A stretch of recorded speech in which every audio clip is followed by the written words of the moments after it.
Enoch is not part of the Bible. In the Bible, in the Old Testament, you find maybe just one phrase about Enoch, that's all. But among the apocryphic texts, there are volumes and volumes, if you know them. You find the book of Enoch. Enoch is the first person in antiquity who writes in the first person. I did, I heard, I was there. In one of the ancient texts, this great-grandfather of Noah is said to have been taken away by God for 300 years. He was taken up to the sky. Up there he meets the highest, the so-called highest. In religion they call it God.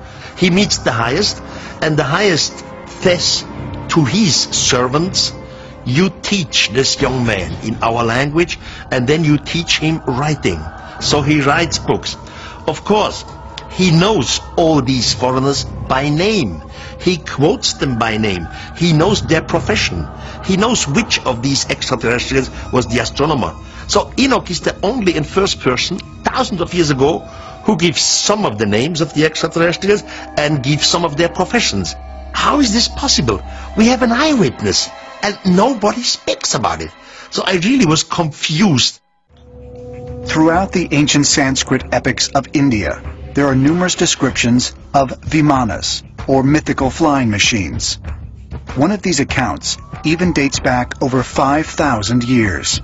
In the Bhagavad Purana, which is an ancient Sanskrit history, there is a description of a spacecraft that was piloted by a king named Shalva. It's described that it was made of metal. It was described that it sometimes appeared to be in two places at once. It was described as having a motion similar to that of a butterfly. And these descriptions are consistent with what people who observe UFOs today report. In other Sanskrit texts, such as the Mahabharata, the Rig Veda, and the Ramayana, there can be found descriptions of Vimana measuring as wide as 100 feet, and often equipped with the capabilities of modern aircraft. One Vimana produced a shaft of light, which when focused on a target, consumed it with its power.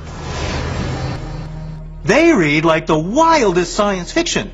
People are flying around in airships called Vimanas, blasting each other and having aerial fights, destroying entire cities. And the crazy thing is that all of those stories are totally accepted in the modern society of India.